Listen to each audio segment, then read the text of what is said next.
Well, I told you guys that I wouldn't watch Rogue One, and I lied. what's up guys, Django Fett here, hunting down games, comics, TV shows, movies, and more. And this is a review you guys much have been anticipated in me doing.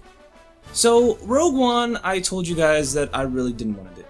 I mean, I didn't have any interest in watching it. It was a run-of-the-mill spin-off that I had no interest in seeing whatsoever. I didn't think the concept was interesting. I didn't think the plot was interesting, nor the characters. I just felt like it was completely unnecessary. So, everybody's been hyping up this movie, saying it's a great A+ movie that I needed to see. And, you know, even Kevin Smith said that this movie was better than Empire Strikes Back or something. I don't remember the quote, but it was pretty ridiculous, I mean, to say that. So I watched Rogue One, and I have to say, as a movie overall, it was okay. And I gotta say, I just didn't like it. No surprise there. So this movie is directed by Gareth Edwards, and I like Gareth Edwards. He did the Godzilla film, which many people hate, but I really enjoyed the hell out of the movie. He did this movie, and it's based around a prequel to Episode 4 of how the Rebels got the Death Star plans, focusing on a group called Rogue One. But they're not really Rogue One, they just thought of a name at the end. Let's talk about the good, then the bad, then give my score at the end. So, I got a list right here. Alright, so what is the good? The action. The action was good, especially in the third act. The end battle was just...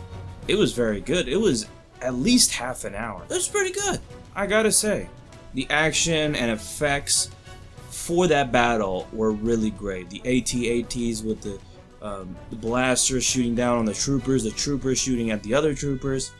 Just this big firefight along the this beach, as well as a space battle above this planet called Scarab. I thought it was pretty cool overall. I was just very impressed by that.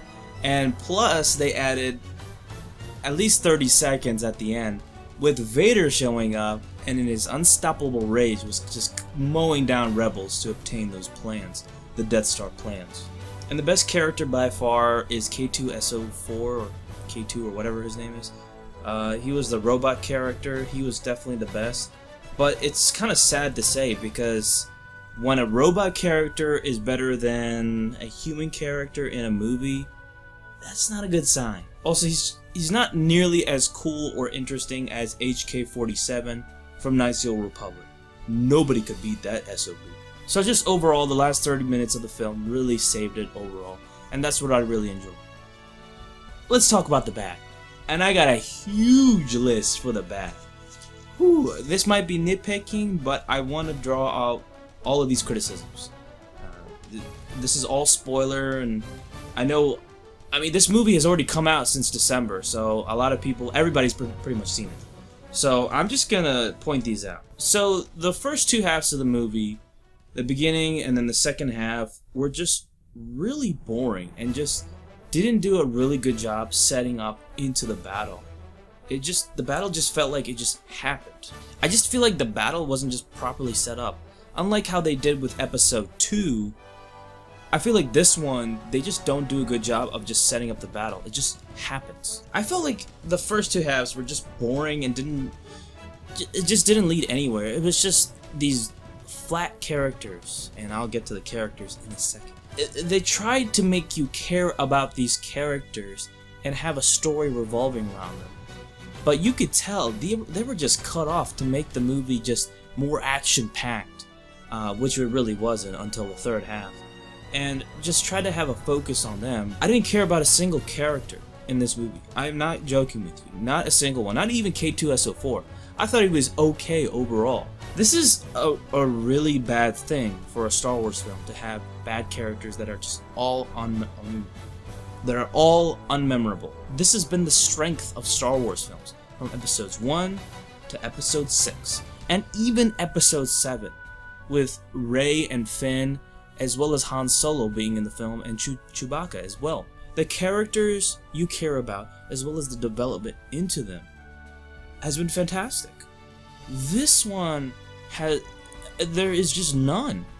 Like, I didn't care for what's her name, Felicity Jones, or Cassian Andor, or whatever his fucking name is, or anybody else. Donnie Yen, nobody, because they did a really bad job overall. I don't even know what their motives are. I don't even know who the hell they are. They just in the movie. And Felicity Jones, oh my god, was she bad. The acting she did in the movie was pretty bad. Alright, so first off, she gets freed by the rebels, and then the first thing she does is beat up the rebels who free her. That's asinine, really. Why the hell would you do that? Doesn't make any sense. And then she says Diego Luna character, or Cassian Andor or whatever, just fall off this platform or whatever, and she doesn't even react.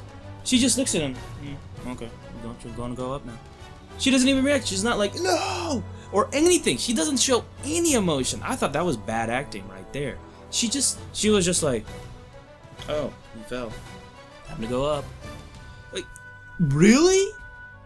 No emotion right there. And she tried to act like this tough tomboy character, and she just failed miserably. I'll take Daisy Ridley as Rey any day over this bitch. She was just completely unlikable. I did not like her in this movie. There's a lot of dumb moments in this film, and just bad acting. Felicity Jones and Diego Luna, yeah, that's his name. He's the Spanish guy. I don't know why he was in this film. They just wanted to have a diverse cast, but most of the time I was just trying to figure out what the hell he was saying until I had subtitles, and it was just a hard time understanding him. Like, I feel like him being in the movie was kind of pointless. It's just really surprising to me to see how bad these characters are in a Star Wars film. In a Star Wars film, when that's been the strength for years and years, and you do a piss poor job at that, that's unacceptable. Unacceptable. I think they tried to develop these characters, but they wanted to make it more action-oriented, even though it was action-oriented towards the end. And I think it was mainly because of the reshoots, Disney interference, and I think it really showed in this movie overall. There was no opening crawl. No opening crawl in this movie.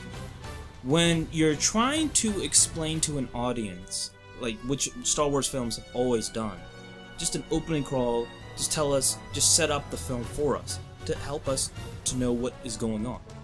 Star Wars films can get away with it. Other films, not so much. Star Wars can always get away with it. But the opening crawl has just been an important theme with the Star Wars films. This one, they don't have it. I feel like they just wasted a good attempt to explaining what the hell is going on with this film, alright? With this spin-off film, okay? I thought that was completely lazy. They didn't even try. It was so bad. And then a lot of this movie, they had what we like to call, at the Awesome Universe, nostalgia porn. Now, nostalgia porn is taking elements from the original trilogy and putting it in this film. Like, just putting it everywhere in this film. There are just a couple of elements, like characters or just random story elements, and tidbit things here and there from the original trilogy, and just throwing them all over the place. And in this one, it really showed more than The Force Awakens, as they put it all over the place. I mean, characters from episode 4 that didn't really amount to anything, to characters as well, and having CGI faces. And the CGI for those faces was horrible. Tarkin and Leia? What the fuck? Like, the villains, however, like Vader was pretty good, though he was barely in the film. And then, what was his name? William Ben Mendelsohn, who was the... what was he? The director or whatever? He's an Australian guy. And in this movie, his accent was all over the place. I couldn't tell what it was he was trying to be. Was he trying to be a British guy? Was he trying to be an American guy? I have no freaking clue. But his accent just... I couldn't tell what the fuck it was. And the fact that towards the end, Felicity Jones, she wants to go on this mission to stop, you know, the Empire from... Well, she wants to take the plans from the Empire, pretty much. All of the rebellion, they don't want to do this. They're like, fuck no, this is a suicide mission. Fuck that, alright? But a small group of rebels are willing to sign up and go on for this suicide mission. I just don't buy into that. I don't think that a group of people would be willing to just go out and have themselves killed just to get the Death Star plans. And then that's it. See, I don't know about that. I really don't know. And then they ripped off straight off elements from the EU with Jyn Erso, her name, you know, pretty much stealing the Death Star plans with Kyle Katarn's storyline. And the difference being that Kyle Katarn didn't fucking pussy out and die. That motherfucker is badass, and none of these guys are badass at any point. Kyle Katarn is like if the Battle of Scarif was like ongoing throughout the galaxy times 10. That's Kyle Katarn, and that motherfucker is still alive. That's the level of badass that is Kyle Katarn. They just like stole a lot of elements, including a ship from Knights of the Old Republic. They do the dumbest thing I've ever seen by making the ship a smaller ship. It's like a toy compared to the Star Destroyer, and they push a Star Destroyer into another Star Destroyer with that Hammerhead ship. It doesn't make any sense whatsoever. Whoever thought of that needs to be fired. And then I mentioned the CGI faces, but there's also the CGI creatures. Holy shit. And then there was a CGI tentacle monster out of fucking nowhere. And you know how I say it's like, I always say this constantly, like that was the dumbest moment ever. Now, when the tentacle monster in this movie showed up, that was the dumbest moment ever. I think that's like top 10 dumbest moments I've ever seen. Even top 5. What the fuck were they thinking of putting that there?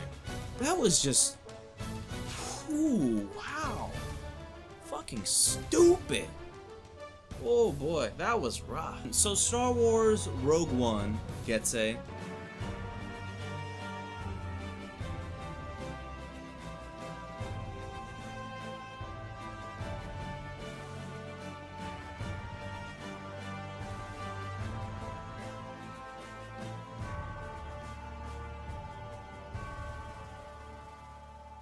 honestly, the best part of the movie is when they have a monkey alien freaking have like a turret and just shoot down an AT-AT.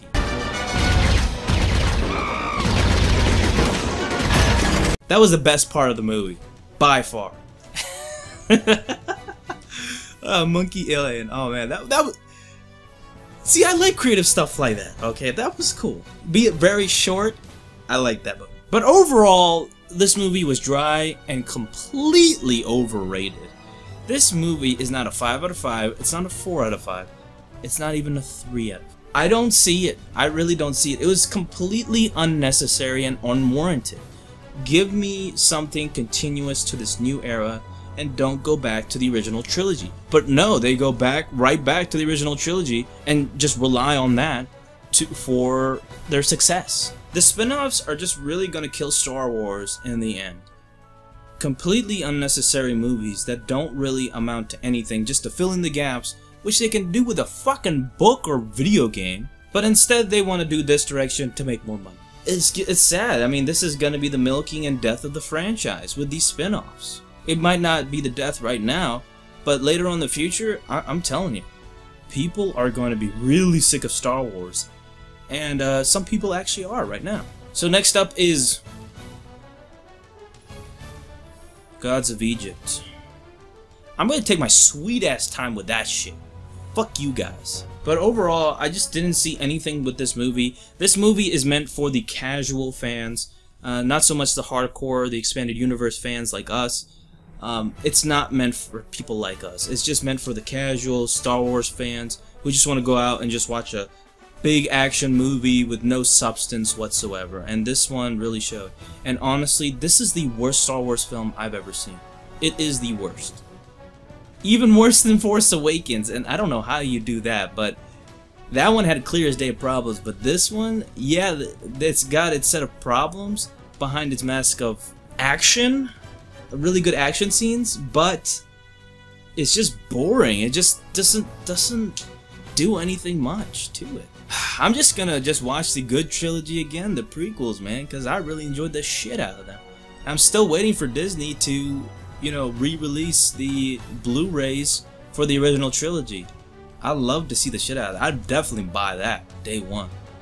But I'm definitely glad I got this, because this is pretty awesome as well. No more spin-off movies for me, that's for sure. No Han Solo film, no Boba Fett film, nothing whatsoever. I'm done with that shit. I'm just mainly focused on The Last Jedi and The Force Awakens stuff. And, the third movie, I'm mainly focused on that, okay? For now. Let's see how The Last Jedi does, and if it fails for me, then I'm fucking done with Star Wars when it comes to movies and Disney. So thank you guys so much for watching. Don't forget to please like this video, comment down below, and don't forget to subscribe to my channel, Django Fett, and I'll see you, my fellow Mandalorian, but this is it next time. Oh, yeah!